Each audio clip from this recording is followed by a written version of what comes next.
Kerusuhan anti-Cina di Solomon, 100 toko milik warga Cina diamuk.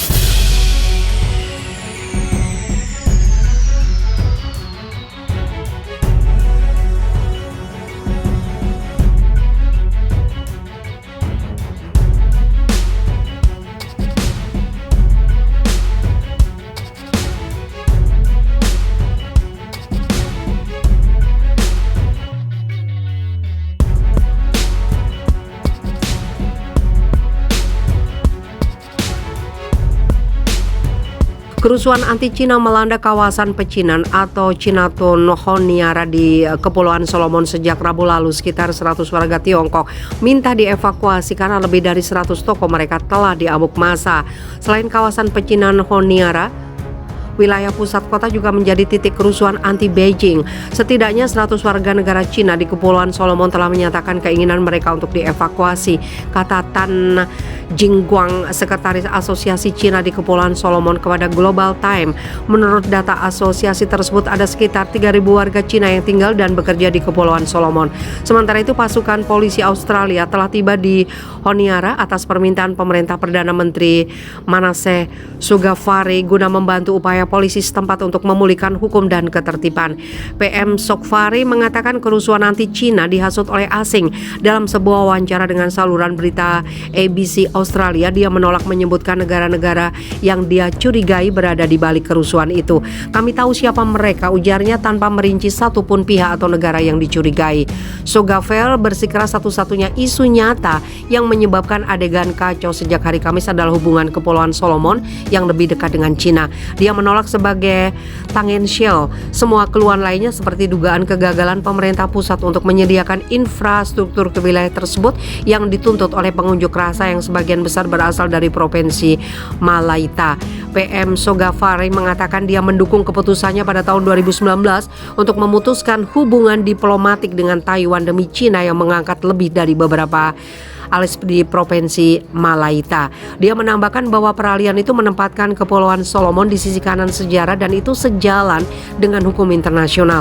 Dia juga mengklaim penduduk di wilayah yang bergejolak itu diberi makan dengan kebohongan palsu disengaja tentang langkah tersebut.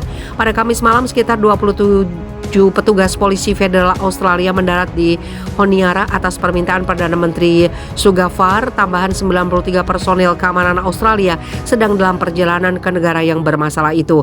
Menteri Dalam Negeri Australia Karen Andrews mengatakan kepada ABC News pada hari Jumat bahwa satu-satunya misi kontingen adalah untuk membantu kepolisian Kepulauan Solomon memulihkan hukum dan ketertiban umum sesegera mungkin tanpa niat untuk campur tangan urusan politik dalam negeri negara itu. Ketegangan yang sudah berlangsung lama antara pemerintah pusat Kepulauan Solomon dan provinsi Malaita memuncak pada hari Rabu ketika ratusan pengunjuk rasa turun ke ibu kota negara Pasifik mengepung parlemen dan menuntut untuk diizinkan masuk.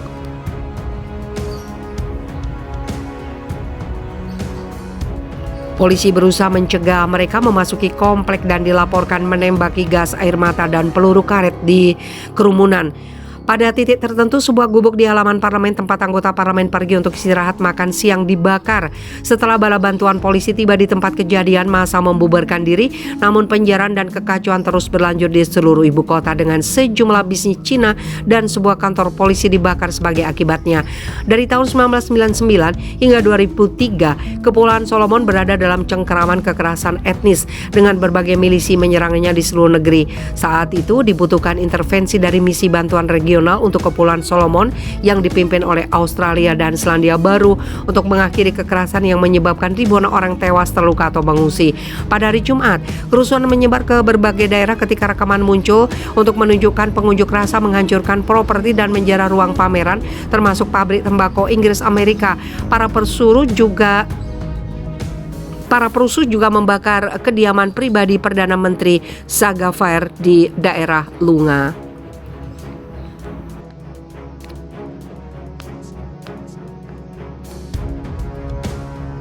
Rekaman camp Uighur tayang di YouTube, warga khawatir keselamatan vlogger. Sebuah video berdurasi 20 menit baru-baru ini dirilis di YouTube dan menampilkan lebih dari puluhan fasilitas penahanan di daerah otonomi Uighur di Xinjiang, Cina. Video ini disebut menawarkan bukti terbaru tentang dugaan upaya pemerintah Cina menekan minoritas di wilayah tersebut.